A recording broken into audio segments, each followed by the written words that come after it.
While this glacier might look like it's just a solid block of ice, wait, no, that doesn't make sense. Creating a kind of dripping of progress. But just like this glacier. Oh, I'm so sorry.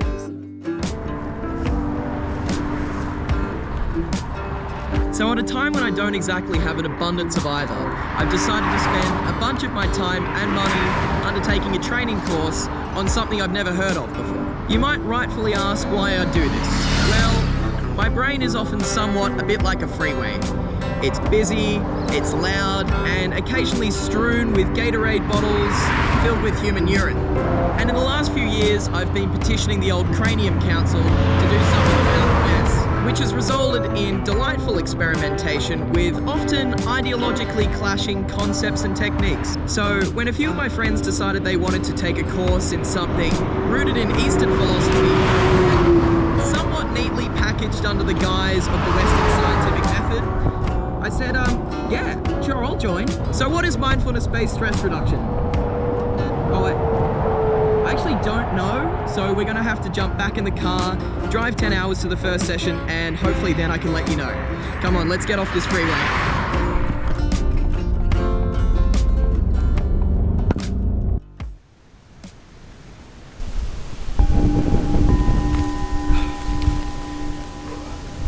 Okay, so, in 1979, John Kabat-Zinn, a molecular biologist and experienced meditator, realized his calling in marrying together the Western scientific method, Vipassana traditions, and Hatha Yoga to create what we now call the Mindfulness-Based Stress Reduction program, otherwise known as MBSR. The 8-week program's goal is to reduce pain and stress in people suffering from acute and chronic health conditions, anything from cancer to generalized anxiety disorder. But before we go any further, we should try and define the often buzzwordified term mindfulness.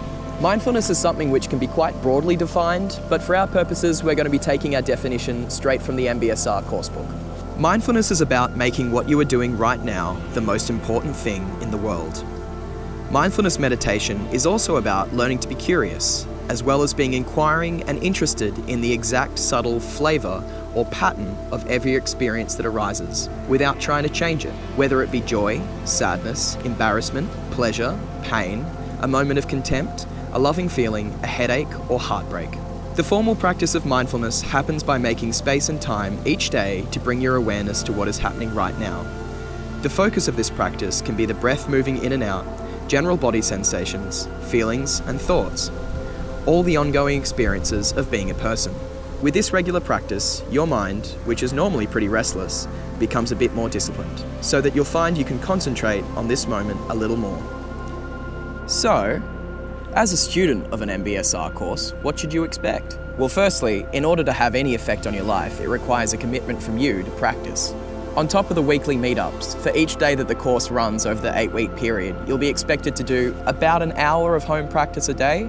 So each day, you might end up doing a body scan, breathing exercises, journaling, noting, and reading a section from the book. I won't lie, on busy days, sometimes it can feel almost impossible to get all the tasks done, but practice makes perfect, so stick with it. Oh, God damn it.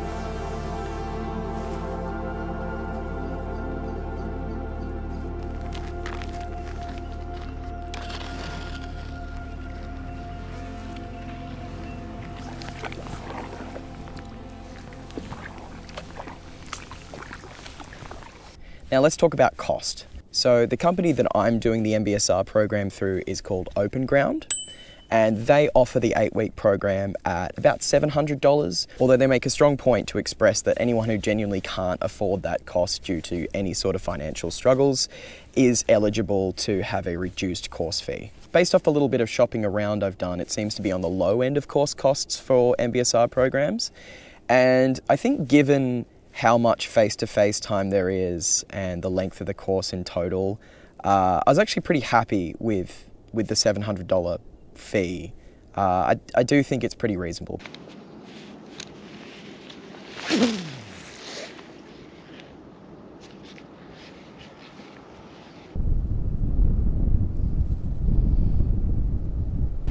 Okay, I think that's a storm. Well, this isn't good. Well, I need to get over there, which is where the storm is, which is pushing me that way. And I don't want to get all my camera equipment wet. Oh God. Okay, that's a this wind is getting serious. Whoa. Oh, this camera isn't waterproof. Oh no, my hatch is open too.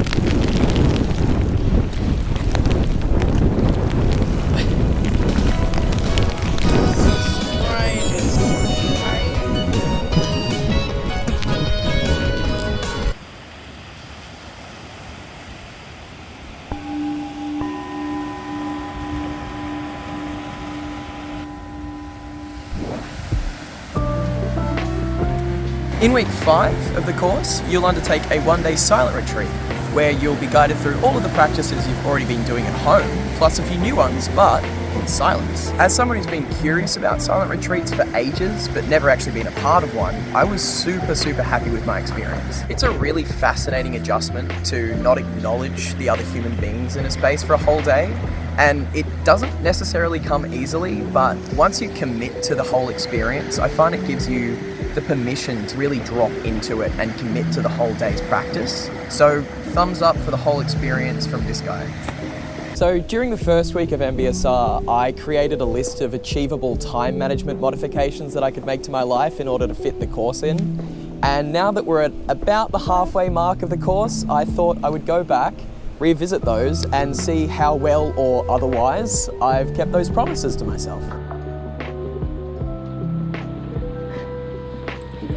All right, drop gym down to 4 days per week from 5 days per week. I've been pretty good with that one actually. It's been nice to take the pressure off. I knew going into this that I was gonna have to sacrifice some things and it really pained me to do it, but I knew one of the things, I'm out of breath. I knew one of the things that would be the easiest to cut down was the amount I exercise. Commit to a regular 11 p.m. bedtime and an 8 a.m. wake up to complete course content before work. Yeah, I've actually done pretty well with that too. I was hoping for more self-deprecating jokes, but so far so good actually. Getting better at saying no to things, like invitations, that sort of thing.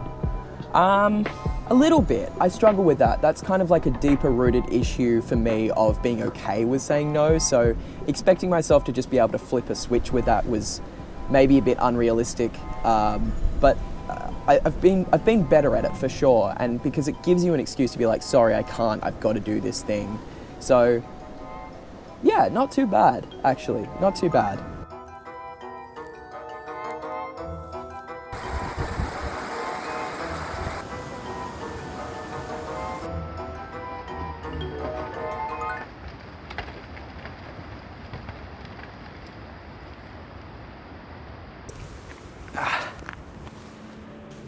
All right, I want you to bear with me through a slightly cringy metaphor that I've just stumbled upon. So, a note on progression. I think with a lot of stuff in modern life, we kind of have this expectation of progression as being something that's linear. Like work, for example, a career progression. But with a practice of meditation, it's often not nearly a linear process. So, take for example, this glacier. It starts stagnant. It's a solid thing that slowly drips water into a stream. That stream is sometimes really fast, sometimes really slow, sometimes it drips down a tiny crevasse and falls off a waterfall. The point being that while this glacier might look like it's just a solid block of ice, which it kind of is, but it's also slowly releasing water, which forms into rivers and dams and waterfalls. The reality of practicing something like mindfulness is that it really just takes a commitment from you to practice regularly. You're not always going to see easy to comprehend progress. A lot of the time, it's going to feel like something like a glacier. you might feel like a stagnant block that's not getting anything out of this, but in reality, the little practices that you're doing regularly are what leads to sustained benefits in the future. Oh, I'm so sorry. This is a cringy metaphor, but come on, it was too good not to use. Can you blame me? Speaking of water metaphors, a concept that comes up a lot in mindfulness is the idea of our thoughts being like a river, and us as thinkers getting swept up and carried away with that river. But I would take that concept one step further by suggesting that sometimes we can end up feeling as if we have submerged beneath that river, trying to fight against our own thoughts and feelings, but ultimately feeling as if... One practice from the Mindfulness-Based Stress Reduction course which has helped me manage this feeling is the breathing space exercise, which helps break what is known as the cycle of distress by putting a moment of mindfulness between experiencing something challenging and your response to it.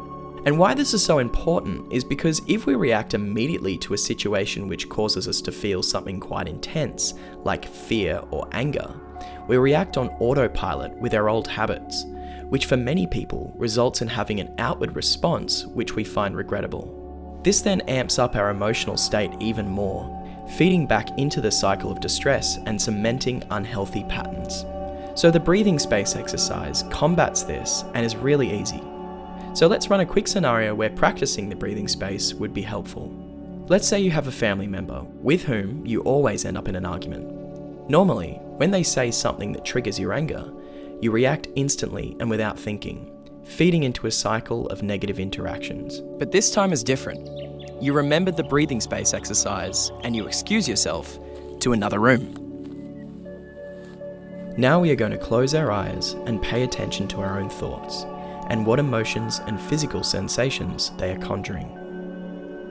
Then, focus in on your breath, paying clear attention to the sensations of breathing. Even 30 seconds of this will help.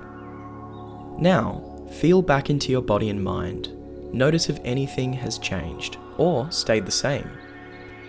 Then, return mindfully to the world around you, noticing stuff like sounds and things you can see and smell. You are now free to return to the difficult situation, more ready to make an informed choice in how you proceed, with a more calm and less reactive body and mind. Over time, being less reactive and more mindful in this way will break cycles of behaviour and free you up to make mindful choices on how you react to any situation. Like all the exercises you will learn in the Mindfulness-Based Stress Reduction course, the breathing space requires practice. But personally, I found this, along with the course as a whole, very helpful in managing stress and my reaction to it. Now, given that MBSR aims to treat quite a range of health issues, I think it's only fair that we put its efficacy claims under the microscope to assess whether or not it shows promise as an alternate treatment method for those suffering from chronic illnesses. This journal article, published in the North American Journal of Medicine and Science, collated and examined 18 of the most reputable studies on MBSR participants. The research from all 18 studies showed that participants in MBSR courses suffering from chronic illnesses such as HIV, hypertension, skin disorders, cancer and depression saw consistent improvements in their condition, indicating that MBSR shows significant promise as a treatment option. The article does, however, make the point that MBSR is not yet a widely accepted treatment option and therefore doesn't have the same kind of body of evidence behind it that other, more traditional treatments do. This now brings me to my own thoughts and experiences of the course, and I'll begin this final chapter by emphasizing something that I don't believe really gets talked about enough when it comes to not just alternative therapies, but honestly any therapy at all, and that is that miracle cures simply do not exist. Creating an expectation that this course will cure all your ailments is just going to lead to disappointment. So when thinking about what you want to get out of this course, try to avoid setting too broad or too many intentions. But don't let this discourage you from intention setting. Just focus on a few realistic and achievable goals. And don't be surprised if these goals alter as you take the course. Just try to approach this potential change with some curiosity and acceptance, as you never know what might come up for you.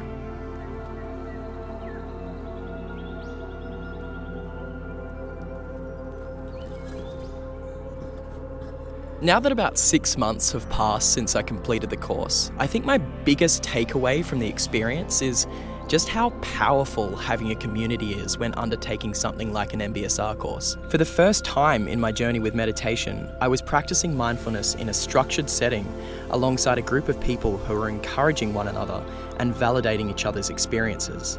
So once you finish a course like this, I think it's incredibly important to maintain that sense of community by finding other groups of people to practice with. This will honestly contribute immensely to maintaining the benefits that you found during your time in the course. Thank you so much for watching, and please consider subscribing to help me make these videos far into the future. I've left some links to MBSR resources and courses down in the description. Have a great day.